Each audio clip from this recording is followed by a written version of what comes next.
Have you ever paused, just for a moment, to really consider how you see the world around you? Hmm. Think about it.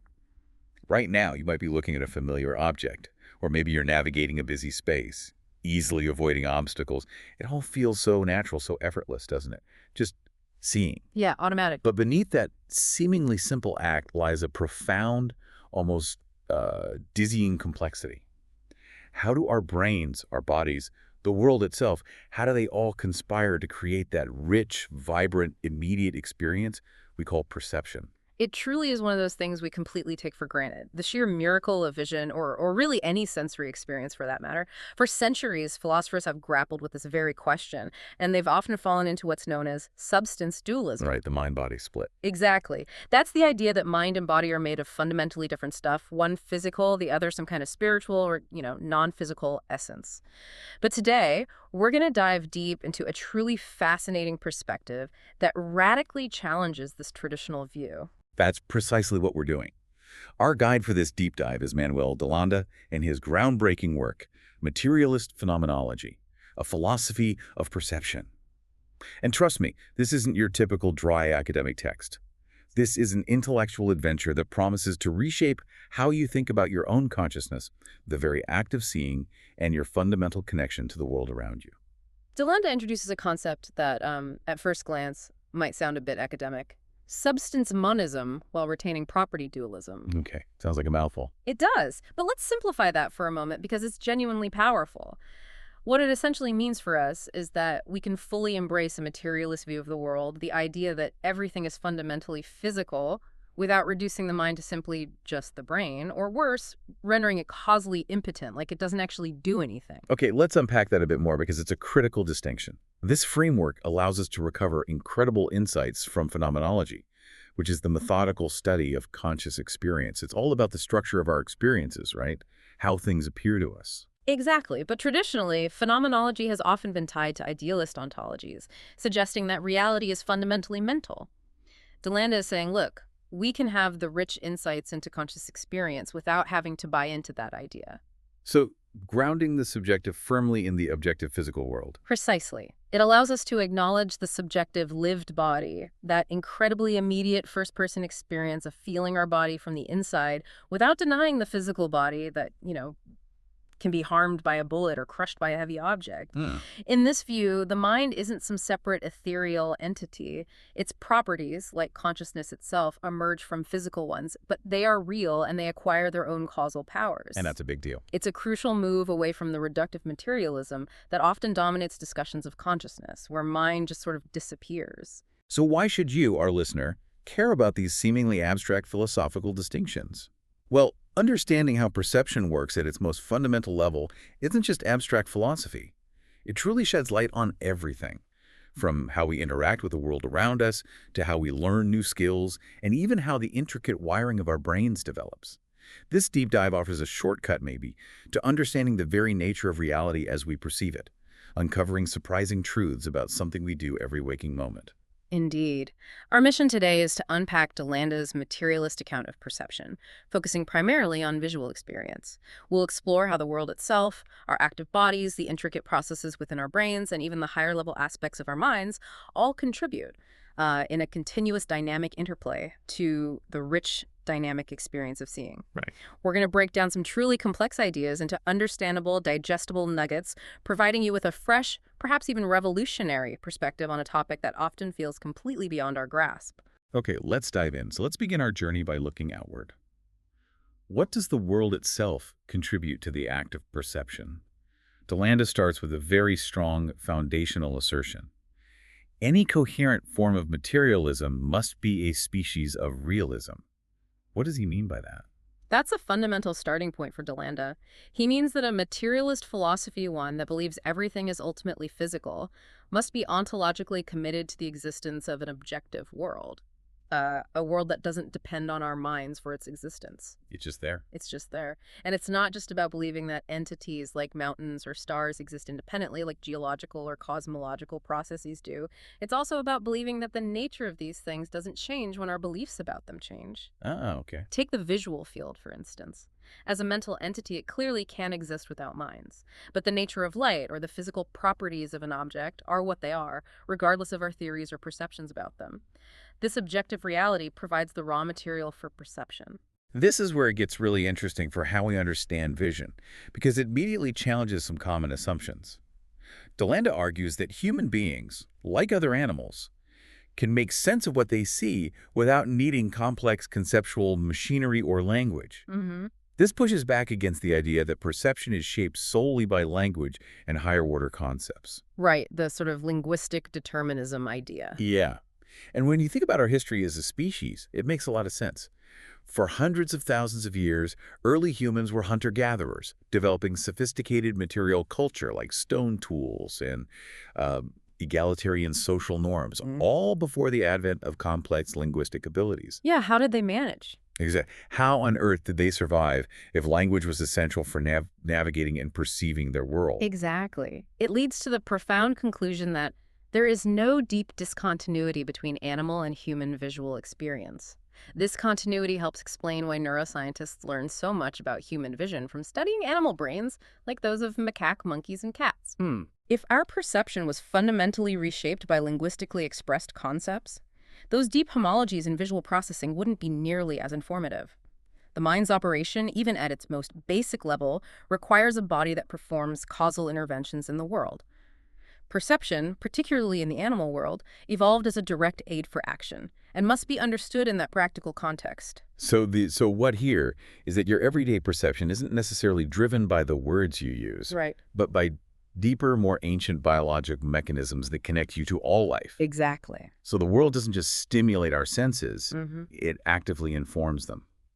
DeLanda introduces the fascinating concept of natural signs. Can you elaborate on what those are and how they differ from other kinds of signs? Absolutely. Natural signs are physical patterns in the world that have an inherent disposition, a kind of tendency to be used as signs, even before any creature comes along to interpret them. They're built into the very fabric of reality. DeLanda categorizes them into two primary types: indices and icons. Indices are signs that indicate the presence of something else, often its cause. Think of the most classic example: smoke indicating fire. The smoke doesn't look like fire, but its presence reliably points to fire. So like a hunter tracking prey, they're not just seeing random marks on the ground.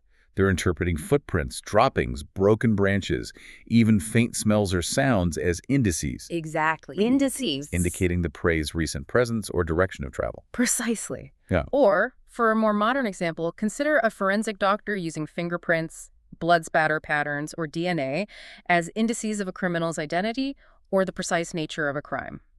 Doctors constantly link symptoms to diseases, using a cough or fever as an index of an underlying illness. Even in our daily lives, we're using indices when we read spontaneous facial expressions for emotions. A furrowed brow might be an index of confusion or anger.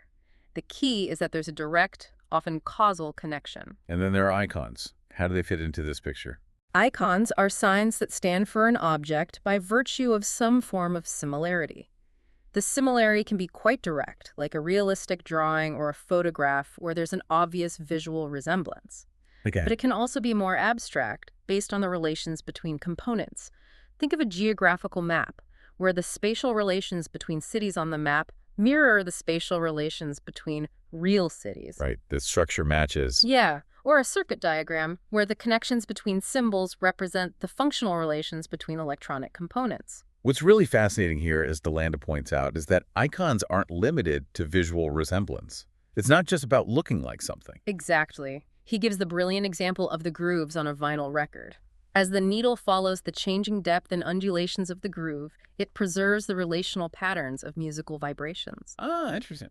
That physical pattern is translated into electrical impulses, then speaker vibrations, then air vibrations, and finally into a musical pattern in your ear. It's a non-visual icon, preserving relational similarity.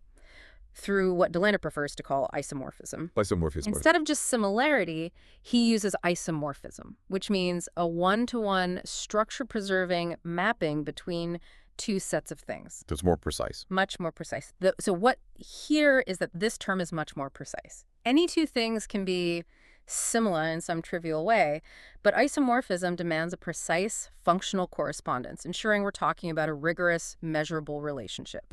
It's how the world's structure can be precisely mapped onto our internal representations. So these natural signs, both indices and icons, exist independently in the world. But here's the crucial transformation. They become intentional signs when a user or an interpreter who connects the two gives them a function in a specific task.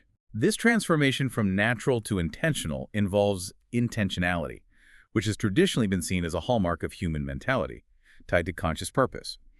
So, a hunter assigning a role to footprints or a person using a map to navigate are clear examples of humans doing this. But how does this work in a materialist framework without a conscious agent pulling all the strings? Well, for animals, this function is selected through evolution over countless generations. If consistently connecting a sign to what it stands for, say, recognizing a predator's silhouette as a sign of danger improves reproductive success, then that ability is naturally selected. Okay, evolution does the work. Exactly. This isn't a conscious decision. It's a co-evolutionary process where the abilities of both the producer of the sign, like a territorial male marking its territory with scent, and the consumer, like a rival or potential mate, must evolve together to make that sign meaningful. This brings us to a classic philosophical conundrum, the homunculus problem. If internal signs need a user, doesn't that imply a tiny person inside our head perceiving and interpreting them? Right, the little man inside the head. And that, of course, leads to an infinite regress of ever smaller homunculi. How does DeLanda avoid this trap? DeLanda offers a compelling solution that's truly central to his materialist approach. He proposes a population of homunculi of different complexity. Hey. Imagine a nested hierarchy where simpler homunculi are components of more complex ones. The key is that the bottommost layer of these homunculi would be mindless, performing their tasks in an entirely mechanical way. They don't have consciousness or intentions themselves. They just process information based on their wiring, like little biological machines. In the most compelling real-world example of these mindless cognitive agents that DeLanda uses are artificial neural nets. How do they illustrate this concept? Neural nets are a fantastic illustration because they learn by training with examples rather than being explicitly programmed with logical operations. Right, they learn from data. Exactly. You feed them a lot of data, and the connections between their artificial neurons strengthen or weaken based on the patterns they detect, allowing them to associate inputs and outputs. This shows how mindless agents, these networks of connected nodes, can manipulate vehicles, which are the patterns of activation within the network, in a way that effectively takes their content into account. So they process information. They are processing information, not just raw data. The profound implication here is that our conscious awareness, that feeling of I see or I understand, could fundamentally be built from layers of these unthinking, automated processes in our brain, Wow. stacking up to create complex cognition. That's quite a shift from how we usually think about consciousness. So the job description for internal signs, whether in a neural net or our brain, is that they must interact through their content, not just their physical vehicles. You're saying neural nets can serve as producer-consumer pairs for internal signs. Can you give us another compelling example? Think about the honeybee waggle dance. A foraging bee produces a dance, which is an icon of the location and an index of the distance to a food source. Other bees in the hive then consume this dance. Their co-evolved abilities mean that the consumer bees themselves determine which of the several isomorphisms in the dance matters most for finding the nectar. The dance's primary purpose isn't to guide some external human observer, but to guide the colony, fixing the location of the food without external human agency. Right, it works for the bees themselves. It's a perfect example of mindless agents, the bees' sensory motor systems, interacting via signs. This idea of the world informing us also extends to statistical regularities. It's not just about individual signs, it's about patterns in the environment. How does the world itself help us disambiguate visual information by offering these statistical regularities? Our brains aren't just blindly guessing. They're incredibly efficient at exploiting these inherent patterns. For instance, in our environment, solid objects are far more common than, say, optical illusions or patches of fog. Right. This means that sudden changes in light intensity at the retina, which are natural signs, are highly likely to correspond to real boundaries or edges in the world. Evolution has effectively internalized the higher frequency of occurrence of solids into the wiring of the brain. So the brain kind of expects edges. It does. Our visual processing agents, at the earliest stages, implicitly assume that a sudden change in retinal intensity corresponds to a real boundary, allowing us to rapidly construct a coherent perception of edges and surfaces. That's fascinating. So our brains have, in a sense, built-in statistical knowledge about the world. Exactly. Similarly, horizontal and vertical angles are far more frequent in both natural and artificial scenes. Think of the ground, the horizon, tree trunks, or the walls of buildings. Right, makes sense. Our visual system capitalizes on these probabilities to infer the most likely source of a projected surface orientation. This deep evolutionary history has literally sculpted the connectivity of the brain, optimizing it to interpret the world's most common structural patterns. The takeaway here is profound. Your vision isn't just about what hits your eye. It's about how the statistical structure of the world has shaped your brain over millennia. You're perceiving probabilities, not just raw light. Precisely. Built-in assumptions based on what's usually out there. This moves us beyond just static images, which is often how we might conceptualize vision. The traditional static conception of the retinal image, like a camera taking snapshots, has been largely replaced by the dynamic concept of retinal optic flow. Our vision is clearly not about snapshots, is it? Absolutely not. Vision is intrinsically dynamic. Consider solid angles, for example. An object's apparent size, defined by the cone of light it casts on your eye, changes predictably with distance. Right, things look smaller, further away. And that changing solid angle acts as a natural sign for proximity and potential collision. What's crucial is that these are properties measurable by mindless cognitive agents in your brain and aren't necessarily represented phenomenally. You don't feel the angle changing per se. You just feel that something is getting closer, perhaps dangerously so. The system calculates it unconsciously. And when we move, things get even more complex and informative. When you walk forward, texture elements on the ground appear to flow outward from a central point. That's centrifugal flow. Yeah, the expanding pattern. If you move backward, they appear to converge inward centripetal flow. This optic flow provides incredibly rich natural signs of your motion direction, whether the ground is flat, and so on. The exact position of the focus of expansion, for instance, directly indicates your destination. It's amazing how much information is in that flow. Even more importantly, optic flow provides powerful natural signs for depth and object recognition. As you move, objects in the foreground will progressively occlude or reveal background texture. Ah, things hiding and unhiding other things. Exactly. These are what are called accretion and deletion events, or wiping it out. These are events loaded with natural signs that can be transformed into intentional signs by a mindless cognitive agent in your brain to infer depth and differentiate between, say, a solid obstacle and an opening. Right. An obstacle's contour will consistently conceal more background texture as you move. While an opening's edges will reveal more, these dynamic cues are far more robust than static ones. Much more reliable. This highlights a crucial distinction DeLanda makes: information versus mere stimulation. The classic empiricist view often saw external input as just irritation of sensory surfaces, a passive bombardment of raw data. Right. But if you're in a room thick with fog, the light stimulates your eyes, but it doesn't inform you much about the room's contents. No, it's just white fuzz. When the fog dissipates, the same light now informs you richly about the furniture, the walls, the people. The world provides structured light, not just raw, undifferentiated data. It's the structure that carries the information, and our brains are tuned to extract it. That's the key difference. And that structure is stable. The world provides stable sources of natural signs. Think of solid objects and surfaces that return to their normal configuration after being disrupted, and recurrent sources, patterns, or constructions that are repeatable. Things tend to stay the same or repeat. This stability is absolutely required for natural science to have evolutionary impact, because if the world was constantly changing its fundamental properties, our brains couldn't evolve reliable mechanisms to interpret it. Right. You couldn't learn anything useful. DeLanda borrows from physics here, specifically the calculus of variations, to discuss how mathematical singularities minima or maxima of a magnitude define preferred states of a system. Okay, getting a bit technical here. Yeah, but think of it like this. Just like a ball rolling down a hill will tend to settle at the bottom, which is a stable minimum. Got it. The lowest energy state. Right. These stable states are most frequently observed in the world. This suggests how our brains are fundamentally tuned to common, stable features of the environment, making them more perceptible and easier to categorize. It's a fundamental physical principle influencing what we perceive, shaping the very landscape of our sensory experience. So the world itself kind of pushes us towards perceiving stable things. Interesting. Moving from the world's deep contribution to perception, let's turn inward to our own bodies. DeLanda argues that the brain has a fundamental dual duty.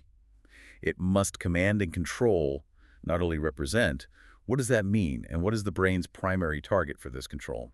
It's a critical point that really shifts the focus from a purely representational view of the brain. The brain isn't just a passive receiver of information, creating an internal picture of the world. It's not just a camera. No, exactly. Okay. Its primary evolutionary purpose, DeLanda argues, is to command and control the body within which it resides. This fundamentally changes our notion of intentional signs. We need two kinds of content for these signs, descriptive and directive. Okay, descriptive and directive. Descriptive content places the responsibility on the producer of the sign to maintain isomorphism with the referent, ensuring the sign accurately represents something in the world, like an internal map. Directive content, on the other hand, places responsibility on the consumer of the sign to change the world, or rather the body, to be isomorphic with the command. Like an instruction. Exactly. For example, the brain might issue a command to rotate the eyes, and it's the eye muscle's job to execute that rotation precisely to match the command. It's a feedback loop of action and perception. So how does the brain actually control our body? We might intuitively think it specifies every tiny detail of movement, every joint angle, every muscle contraction. But you're saying DeLanda, perhaps inspired by insights from robotics, suggests a simpler, more robust model. Exactly. Instead of issuing incredibly detailed moment-by-moment commands for every single muscle fiber, which would be computationally insane. Yeah, overwhelming. Robotics suggests a more efficient model. The body itself, through its intricate structure of joints, muscles, and tendons, has preferred states or configurations. Stable ways of being.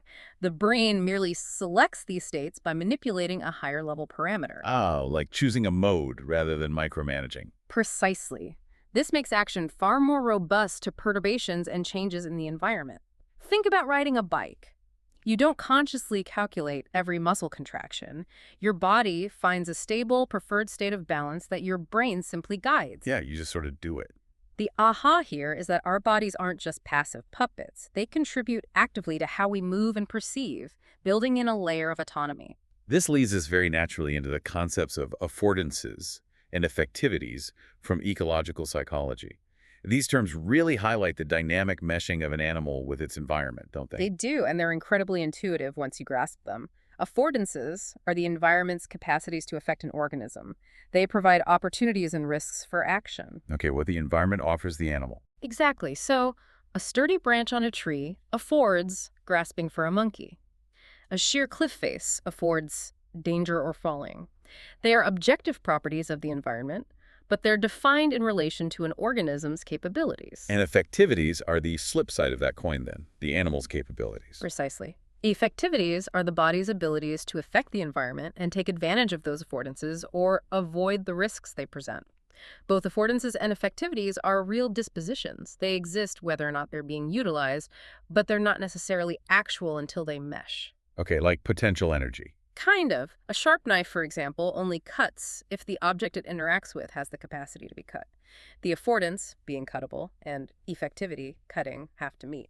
DeLanda emphasizes that organisms tend to perceive affordances directly, not just raw properties like color or texture. What matters in perception isn't just what hits our sensory organs, but what the subject notices, what he pays attention to, because it makes a difference to him. Our evolutionary history has fundamentally tuned us to perceive these functional opportunities and risks because they directly impact our survival and well-being. Beyond external interactions, our brains are also constantly monitoring our own bodies through internal perception. This involves two key systems, proprioception and interoception. What roles do they play? Proprioception is all about monitoring body movement, posture, and the potential actions you can take. Think about it. You know where your limbs are without looking at them. You can touch your nose with your eyes closed. Right, the sense of body position. Yeah. Optic flow, which we discussed earlier, provides a kind of visual proprioception, a third-person view of your body's motion relative to objects in the external world. But somatic proprioception, which comes from sensory receptors in our skin, joints, and muscles, gives us that incredibly immediate first-person lived body experience. The feeling from inside. Yes. We often don't consciously feel it, but it's crucial for fluid, coordinated movement. For example, patients who lose somatic proprioception struggle profoundly to control their bodies, often describing it as not knowing where their body is in the dark. While we can feel our limbs, the primary unconscious function of proprioception is the producing fluid body motions. It's the constant, silent feedback loop that keeps your body moving gracefully. And interoception sounds like it connects directly to our feelings and internal states. It does. Interoception monitors our internal physiological states: hunger, thirst, blood pressure, heart rate, temperature, and so on. This continuous monitoring forms the very basis of our primordial feelings and emotions like anger, joy, fear, or contentment. So feelings aren't just in the head. No, they are deeply rooted in the brain's awareness of the body's internal state, what's happening physiologically. And DeLanda argues that these internal perceptions are organized by body maps in the brain. The famous homunculus map in the cerebral cortex comes to mind here. How should we understand these maps or the actual representations?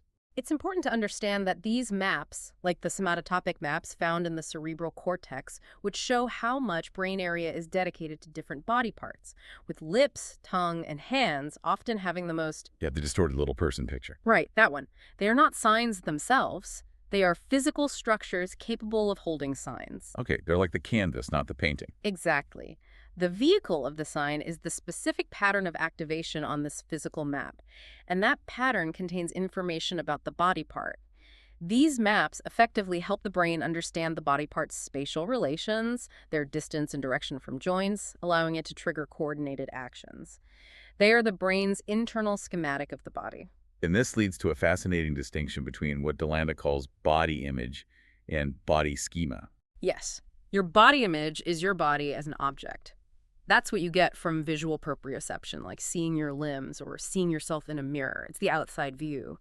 But your body schema is that first-person lived experience of your body's structure derived from somatic proprioception, the inside feel. Okay. This distinction is powerfully illustrated by somatic illusions. For example, if you vibrate a tendon in your arm, you can make your limb feel unnaturally longer, even though you know intellectually that it isn't. Whoa. That feeling is your body schema being temporarily distorted. It overrides the image. Speaking of sensory input, DeLanda also brings up receptive fields for sensory neurons. What are volumetric receptive fields and what's their significance? Sensory neurons, whether in your skin or retina, have specific receptive fields, areas that, when stimulated, cause that neuron to fire. DeLanda introduces the concept of volumetric receptive fields around our arms and legs. These aren't just flat areas on the skin. They define peripersonal space, the space immediately surrounding our body that is within grasping or kicking distance. The bubble around us. Sort of, yeah. This allows us to locate objects within this crucial zone without needing a fixed external frame of reference. It's an incredibly practical, action-oriented way of perceiving space. Furthermore, cortical areas sensitive to both motor commands and tactile stimuli store a mosaic of zones that define a basic vocabulary of actions, like grasping a cup in different ways for different tasks. These zones interact in continuous loops with areas representing affordances. So action and perception are deeply intertwined there. Constantly talking to each other. Here's where we get to the truly mind-bending sensory substitution experiments, which highlight just how adaptable our perception is. Can you tell us about the blind subject experiment? These experiments are astonishing, really. Imagine a congenitally blind subject who has never seen anything in their life. They wear a camera on their head, which is connected to a small pin array on their skin, typically on their back or tongue. So the camera image gets turned into tactile patterns. Exactly. Initially, they only feel tactile sensations, a vibrating pattern on their skin, just meaningless buzzing. But here's the crucial part. If they gain active control over the camera's movement, if they can move their head to point the camera where they choose, something extraordinary happens. What happens? After a period of training, they start to see objects not as patterns on their skin, but as objects in front of them in external space. Wow. That's hugely significant. What does it tell us about the nature of conscious visual experience? Okay, it's massively significant because it fundamentally challenges the idea that visual experience is just about processing light directly hitting the retina. It's not just the input device. No, it shows that conscious visual experience depends critically on the subject's active control over sensory inputs, not just passive reception. It's not just about getting the data, it's about what you can do with it, how the input changes when you act. DeLanda states that accessibility is a disposition. Our past history of using our bodies to gain information about the world, reaching, grasping, moving, enables us to experience objects in terms of their affordances and access the world's content. So action teaches us how to perceive. In a very real way, yes. The brain, it seems, isn't just a passive processor. It can even simulate movements and potential actions to generate complex icons for sensory motor dependencies. It suggests that doing is intimately tied to seeing. Now, DeLanda also addresses some critiques, particularly from anti-representationalist philosophies like enactivism and radical embodiment. These approaches often argue that experience is just skillful activity, or knowing how, implying no need for internal signs or representations. Where does DeLanda disagree? DeLanda fundamentally disagrees with the dismissal of internal signs. He thinks that's throwing the baby out with the bathwater. He points out that enactivists often conflate two very different meanings of meaning. Okay. Signification, which refers to semantic content or what a sign stands for, and significance, which refers to value or relevance to the organism. Meaning as reference versus meaning as importance. Exactly. If you confuse the two, you might wrongly conclude that phenomenal content, what it feels like to see a color or an object, is identical to the exercise of skills. But DeLanda argues that keeping these meanings separate allows for different explanations for how value and content are generated and how they contribute to our rich experience. You need both. Another key point of contention seems to be about intrinsic versus extrinsic relations. And activists often propose intrinsic relations to define totalities where parts have no independent existence, like organs in a body. Right, the idea that parts only exist because of the whole. Which leads to seamless totalities that are undecomposable. You can't break them down. This is a crucial philosophical distinction. DeLanda counters that most real-world relations, especially causal ones, are extrinsic, meaning they don't constitute the identity of what they relate. The parts retain some independent existence even when related. So things can be connected without becoming fundamentally part of each other. Right. An emergent whole, when supplemented by emergent properties, is irreducible. You can't fully reduce it to its parts, but still analyzable. You can break it down and study its components. For example, organs in a body certainly emerge as part of a whole, but they can be transplanted, clearly showing they are analyzable components, not an undecomposable totality. This allows for scientific inquiry into complex systems without losing the holistic perspective. And the radical embodiment approach, which claims that the mathematical fusion of coupled dynamical systems implies an actual fusion of animal and environment into an unanalyzable whole, is also critiqued by DeLanda. Can you give us the classic example they use in DeLanda's counter-critique? The classic example is the centrifugal governor used in early steam engines. This device maintains a uniform engine speed without explicit representations of speed or pressure. Right, the spinning balls thing. That's one. It's essentially two coupled dynamical systems, the governor and the engine, that tend toward a stable, desired speed. Radical embodiment theorists use this to argue that complex control can happen without internal representations as a seamless, unanalyzable whole. Oh, yeah. While it effectively demonstrates non-symbolic control, DeLanda argues it fails to account for other kinds of signs. The angle of the governor's arms is an index of the engine's speed, even if the engine doesn't know it. It still carries information. Exactly. And the full range of angles the arms can take, he argues, forms an icon of the possible speed variations.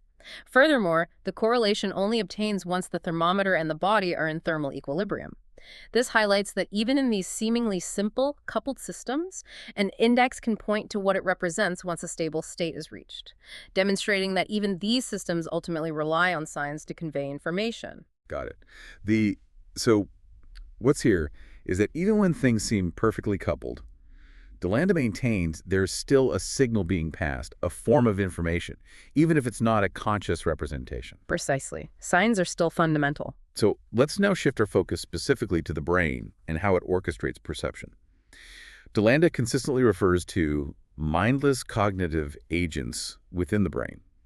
Could you clarify the distinction between the agent itself and the sign of processes within the brain's architecture? It's a crucial distinction for understanding how complexity emerges from simplicity. In the brain, DeLanda clarifies, the population of neurons arranged topographically are the mapping The device. hardware. The vehicle of the signs is the pattern of excitation, and the content is what is extracted to be consumed. Okay. Hardware, signal pattern, and information extracted. Exactly. So the actual physical structure, the neurons and their connections, that's the agent. The sign isn't the neuron itself, but the specific pattern of electrical activity, the firing rate, or the synchronization of those neurons. And the content is the information extracted from that pattern, which is then passed on to another agent for further processing. Got it. It separates the processor from the data. Precisely. A prime example of this is the primary visual cortex, V1. How is it organized, and what's its role in initial visual processing? V1 is essentially the brain's initial reception area for retinal information. It has a highly structured laminar layers and columnar vertical slabs architecture. Like a multi-story building with different departments. Kind of, yeah. Think of your brain as a highly organized data center. The layers are like different floors, each handling a certain type of input or output. Within those layers, you have columns, like vertical stacks of servers that process specific features. Location columns, for example, connect to specific light receptors on the retina, covering the entire visual field. Then you have orientation columns, which contain neurons that prefer linear discontinuities in luminance at specific angles. Think of edges. The edge detectors. Exactly. This preference reflects the statistical abundance of solid objects in the world, which we discussed earlier. These neurons are effectively producing signs for oriented line segments in your visual field, the very first building blocks. And this processing happens in a progression of stages, forming what seems like a hierarchy. But you mentioned there's more to it than a simple one-way flow. While there's a general progression, it's not a simple linear hierarchy. There are massive reentrant connections, meaning information doesn't just flow up the chain, it flows back and forth, creating intricate feedback loops. It's much messier and more dynamic than a simple assembly line. Okay. The first step in this visual processing after V1 is the primal sketch. This is where the brain identifies intensity discontinuities like edges, bars, and blobs and extracts their properties: length, position, width, orientation. These are then recursively combined into larger iconic signs. So building blocks. Yeah. And then it gets more complex. Yes. Next comes the 212D sketch. At this stage, the brain switches to egocentric coordinates, meaning everything is mapped relative to the viewer's own body. From my point of view. Right. It starts to extract information about 2D shape, depth, and slant. It exploits more statistical regularities, for example, inferring that points on a silhouette are likely actual surface points. Texture gradients, like sand stretching into the distance, provide crucial distance information. Finally, there's the 3D model. This switches to object-centered coordinates by identifying intrinsic axes within objects. So relative to the object itself now. Yeah. For example, animal bodies can be broken into articulated segments, each with its own axis. These are often represented by thin, cylindrical icons, forming a kind of stick figure model of the object's volumetric arrangement. Okay. What's surprising is that these basic 3D models are often sufficient for unconscious tasks like object recognition, long before you consciously perceive the object in detail. Your brain knows what it is before you fully do. The brain also shows striking specialization for visual processing, particularly along what's called a top-bottom axis. Can you explain the two main pathways here? Absolutely. We have two major pathways or streams that diverge from the early visual areas. First, the ventral stream, often called the what pathway, which runs downwards towards the temporal lobe. It specializes in object identification, recognizing shapes, colors, and even specific complex forms like human faces, which happens in an area called the fusiform gyrus. Then there's the dorsal stream, often called the Warehouse pathway, which goes upwards towards the parietal lobe. Where is it? Or how do I interact with it? Right. This stream deals with spatial relations and how we interact with objects, their position, motion, and how we move ourselves in relation to them. It processes things like object motion in area V5 and self-motion and optic flow in V6. So we have specialized areas. And evidence for these two streams comes from brain lesions where damage to one area can impair a specific function, right? That's right. Damage to the ventral stream can impair object recognition. You might see the object but not know what it is, leaving visually guided activity intact. You could still reach for it correctly. Damage to the dorsal stream can create the opposite effect. You might recognize the object but be unable to accurately guide your actions towards it. This functional separability is a testament to the brain's modular organization. But they still work together. Oh, absolutely. It's crucial to remember that while they're specialized, these streams interact at several points, constantly exchanging information to create a coherent visual experience. You need both to see and act effectively. Now, here's one of the classic puzzles in neuroscience, the binding problem. How do all these different properties, shape, color, motion, which are processed in distributed brain areas, get bound together to represent a single unified object? Yeah, the million-dollar question. You see a red ball rolling. How does your brain know it's one red ball, not just redness and ballness and rolling, floating independently?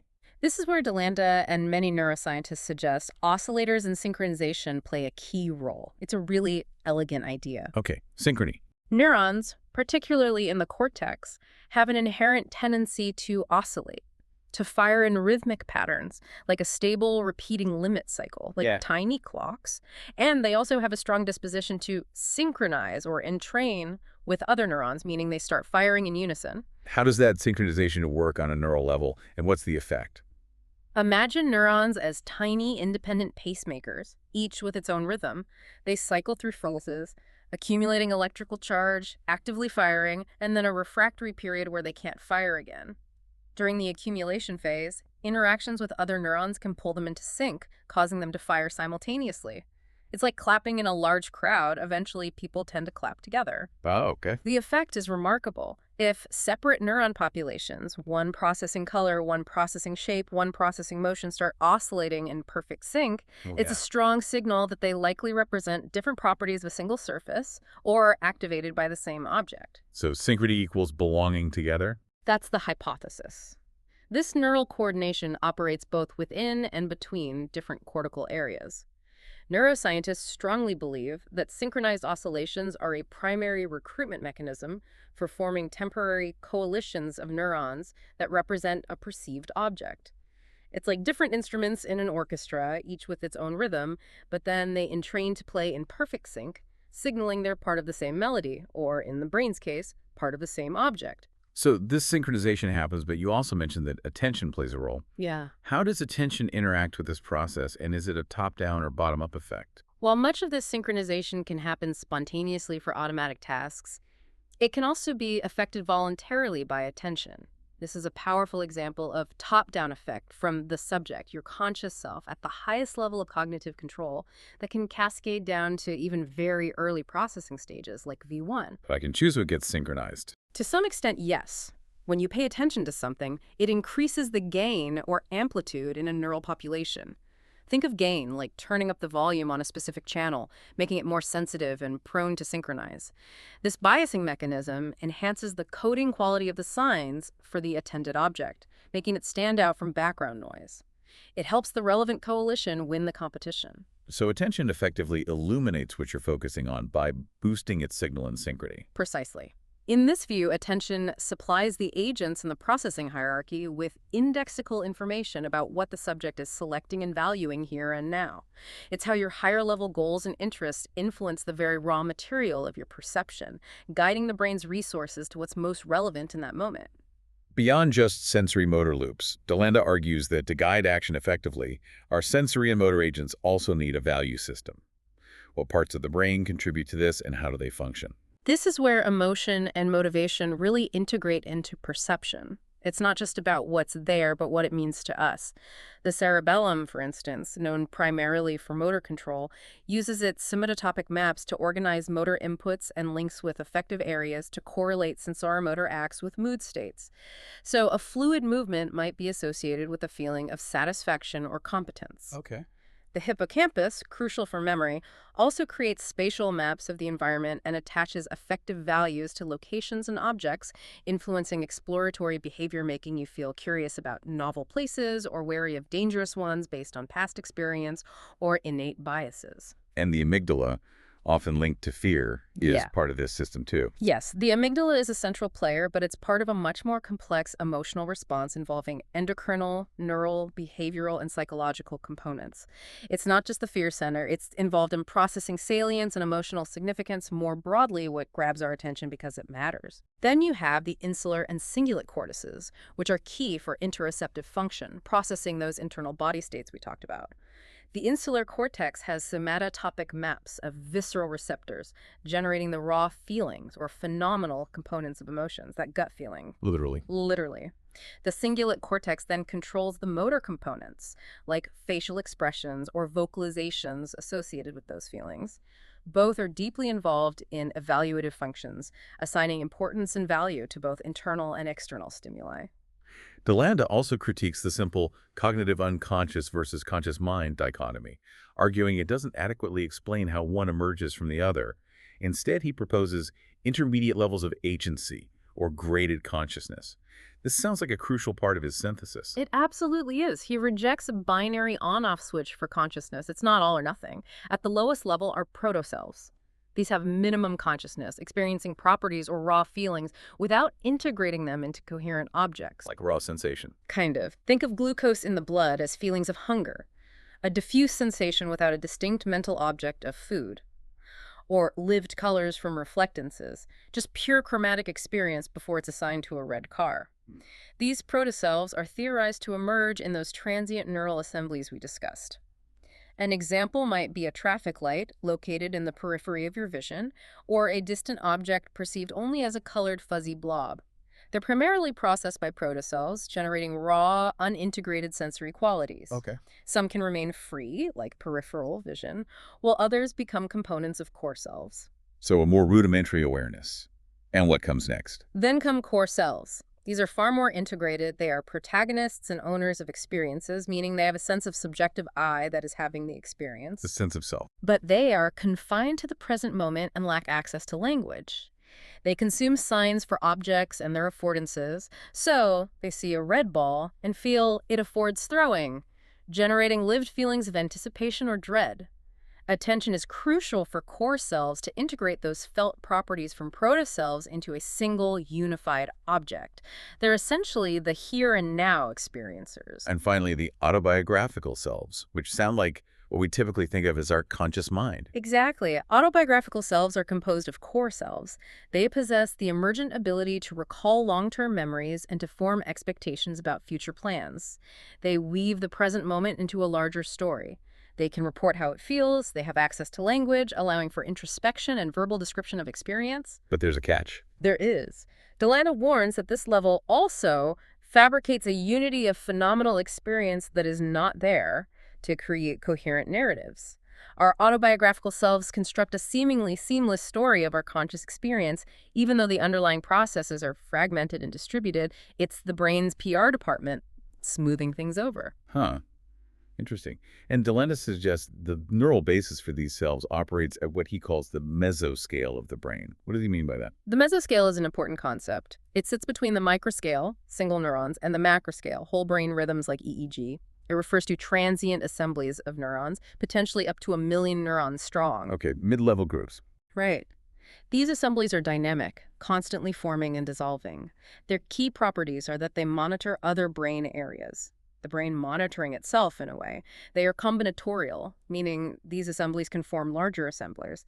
And crucially, attention plays a key role in guiding their combinations. These transient assemblies are the proposed neural basis for protoselves and core selves, allowing for what DeLanda calls part-to-whole combinatorics, how smaller bits of information come together to form larger, more complex perceptions and experiences. And DeLanda also highlights the brain's overall connectivity, describing it as a small world network. What does that mean for how the brain functions? A small world network is a network model with a dense mesh of short-distance connections, creating specialized clusters or modules like V1, V3 in the visual cortex, lots of local chatter, but it also has a few randomly placed long-distance links, the hubs, like V4, that connect these clusters, like expressways between cities. Incredibly efficient. This architecture explains both functional specialization, the clusters do specific jobs, and integration. The hubs allow different specialized areas to quickly share information. It's why the brain can simultaneously be highly specialized and highly integrated. Best of both worlds. And this connectivity supports what he calls metastable states. Can you explain what those are? Metastable states are a really insightful concept from dynamical systems theory. Imagine your brain's activity as a constantly shifting landscape with many shallow valleys. Each valley represents a stable state, or a preferred interpretation of incoming information. Okay, like tendencies. Exactly. The system can quickly settle into one valley for a moment, representing one perception or thought, but then easily roll into another valley as new information comes in or as attention shifts. It doesn't get permanently stuck. This is crucial for constantly changing sensory inputs and varied motor outputs. It allows the brain to rapidly switch between different preferred interpretations or actions, maintaining incredible flexibility in a dynamic, ever-changing world without getting stuck in one rigid pattern. So it keeps things fluid. It's how your brain can process a continuous stream of information while maintaining a fluid, coherent experience, always ready to adapt. So we've journeyed through the contributions of the world, our active bodies, and the intricate workings of the brain. Now let's explore how the mind itself constructs our conscious experience and DeLanda's distinction between awareness of things, which is not conceptual, and awareness of facts, which he argues is uniquely human and requires concepts and language. That distinction is key to understanding the different levels of perception. DeLanda suggests that only complex human situations, which involve abstract relations and future planning, truly require concepts and language. Most of our everyday perception, even in humans, operates non-conceptually, below the level of language. Let's start with perceiving properties, like color. How does DeLanda explain this, and what's the role of the mind here? DeLanda uses a clever analogy with measuring instruments, like a speedometer or thermometer. Our sensory organs, like the visual system, function similarly. They map a range of objective properties in the world, such as light wavelengths or temperature, onto a range of internal states within our nervous system, Okay. like the specific color space we perceive or the intensity of a heat sensation. This mapping creates the iconic component of perception. The internal state is isomorphic to the external property. It mirrors it. And the inexical component would be that the instrument, or our sensory organ, is indicating the specific temperature or speed right now for this body or vehicle. Precisely. It's pointing to the current state. Evolution designed the visual system to provide information about the objective world, not just internal retinal states. Why? Because only accurate information about the world can guide successful action. Right, needs to be useful. Exactly. The history of its utilization in successful behaviors over evolutionary time fixes the referent, the link between the internal state, like feeling red, and the external property, like surface reflecting long wavelengths. This approach also helps explain the perception of absences, like shadows. Shadows aren't an absence of light that cannot interact with our retinas. They're not nothing. No. Instead, much like a speedometer reading 0, they are perceived as an extreme value in a continuum of light intensity.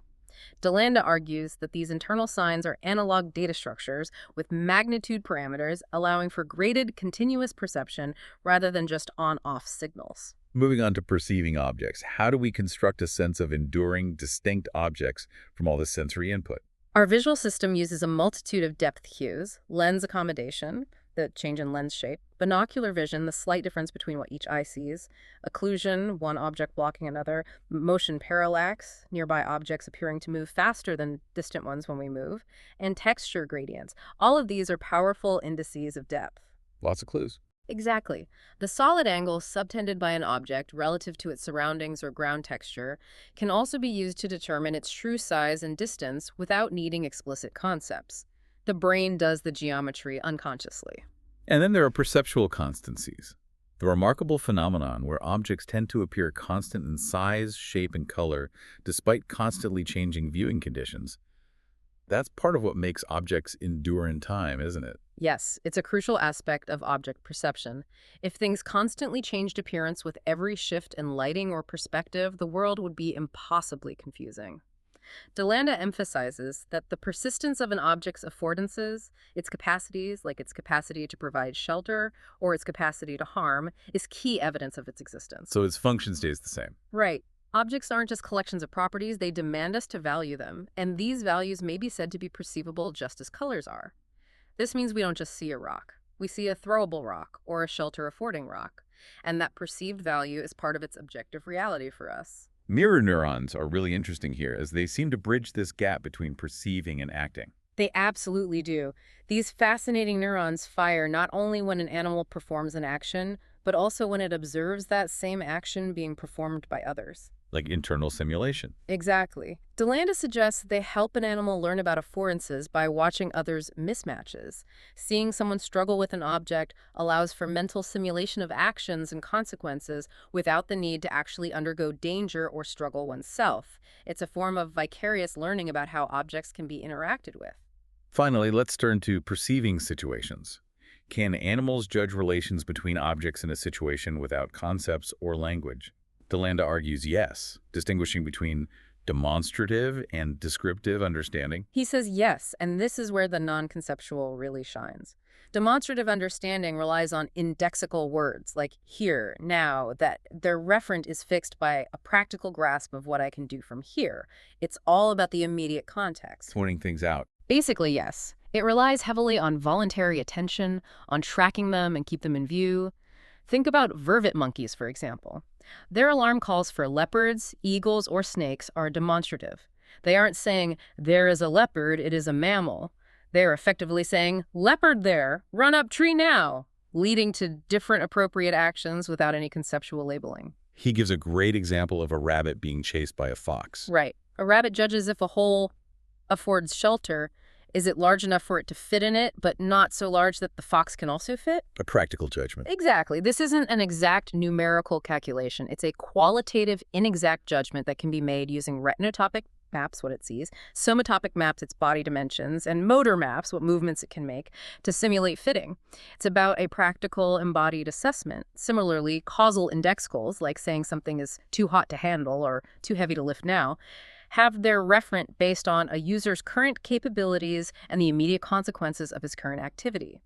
It's an immediate, action-oriented assessment of a situation. And descriptive understanding is where human language comes in. Exactly. Descriptive understanding, on the other hand, does require language, propositions, and sortal concepts like animal or tree. It allows us to categorize, generalize, and communicate about situations abstractly. But DeLanda's point is that much of our daily understanding of situations, even for humans, can still operate non-conceptually. He uses the analogy of an expert cook. Oh, yeah. An expert cook offloads much of their cognitive effort into the environment itself using spatial scaffolding. They might use here and there spatial indexicals, before and after, temporal indexicals, or too hot to handle causal indexicals for a first-person understanding of a complex culinary situation. Without needing a complete internal propositional description of every ingredient state or every precise timing. It's a skillful, embodied knowledge, more feel than formula. Exactly. A lot of expertise works like that. Now, bringing it all together, the synthesis of conscious experience through what DeLanda calls voluptuous consumption. That phrase itself is striking. What does it mean? A voluptuous consumption refers to the transformation of raw information signs into lived feelings that are rich, qualitative, and personally significant.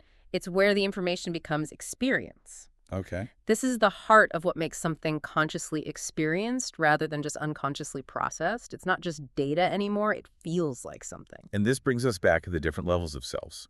Protocells consume signs for properties. Yes, they consume signs for properties like glucose concentration, which manifests as a feeling of hunger, or light reflectances, which manifest as lived colors. These protocells emerge in those transient neural assemblies we discussed. So imagine that fuzzy sensation of light in your peripheral vision, not yet formed into a coherent object, just a fleeting flash of color or movement that's closer to the raw, unintegrated feelings a protoself might experience.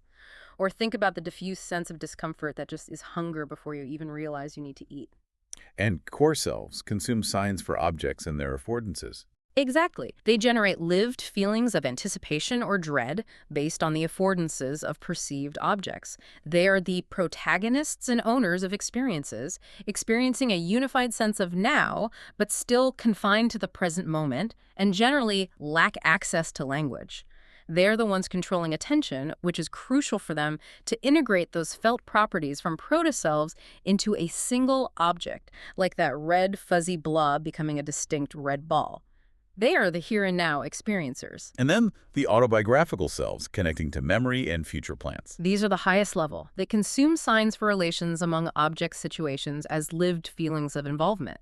They connect core selves to long-term memories and allow us to form expectations about future plans. They build the narrative. They can report how it feels because they have access to language, allowing for introspection and verbal description. However, and this is a crucial DeLanda caveat. The PR department again. Right. He suggests they also fabricate a unity of phenomenal experience that is not there to create coherent, unified narratives of our lives and perceptions, even though the underlying processes are fragmented and distributed. It's the storyteller of our mind, and storytellers sometimes smooth over the messy details. This implies that consciousness has different temporal scales and different kinds of attention. It does. Our objective time, measured by clocks, and our subjective time, how we experience it, like perceiving thunder and lightning simultaneously even though they occur at different objective times, can differ. This varies across agents, and there are indeed different kinds of attention that correlate with these levels of consciousness. Arousal is the most basic, the capacity to be stimulated, present even in mindless agents. Just being on. Yeah. Vigilance, or alertness, is the capacity to detect signs near the threshold of detectability, characteristic of protoselves monitoring subtle internal or sensory changes, keeping watch. And selective awareness is the focused attention of core selves and autobiographical selves, directing resources to specific objects or situations, what we usually mean by paying attention. And DeLanda suggests that solving the hard problem of consciousness, how physical processes give rise to subjective experience, through this synthetic approach, would make a science of consciousness look more like chemistry than physics. That's a provocative thought. It is. Physics often seeks to reduce phenomena to fundamental particles and forces, find the simplest building blocks. Chemistry, on the other hand, is about how elements combine to form complex molecules with emergent properties that are more than the sum of their parts. Water isn't just hydrogen plus oxygen, it's something new. So by suggesting consciousness is like chemistry, DeLanda implies a focus on composition, interaction, and emergent properties across various scales of neural organization, rather than trying to reduce it away or find a single consciousness particle or equation. So it's about how the parts combine. It's about understanding how simpler parts combine to create something entirely new and irreducible. The whole is different from the sum of its parts. So to recap this deep dive, we've explored how perception isn't just a passive input to the mind, but a complex, emergent phenomenon. It's shaped by the objective world's inherent statistical structure, the body's active engagement in internal states, the brain's mindless and increasingly complex cognitive agents, and the mind's ability to synthesize these into lived experience through different graded levels of selfhood. Whew, quite a journey. It's truly a continuous dynamic interplay. All four, the world, the body, the brain, and the mind, must operate continuously for our rich, dynamic visual field to emerge. It's a beautifully complex system, and the multi-homuncular model, with the idea of mindless cognitive agents processing information at the lowest levels to build our perception, suggests that our own conscious experience is an emergent property of countless, unthinking interactions. It's not a single magical spark, it's a symphony of simple processes. This raises an important question for you to ponder. If basic perception is non-conceptual and even mindless at its lowest levels, and if our autobiographical self fabricates a unity of phenomenal experience that is not there to create coherent narratives, how much of what we think we know about our own consciousness, that coherent unified narrative of I am seeing this now, is actually something we've constructed after the fact, rather than a direct, real-time, perfectly unified experience? How much is story versus raw reality? That's the big takeaway, isn't it? What stands out to you after this deep dive? We've only scratched the surface of DeLanda's incredibly rich insights into this materialist phenomenology. What does this change about how you view your own everyday acts of seeing or even your internal feelings of hunger or joy? The deep dive continues for you.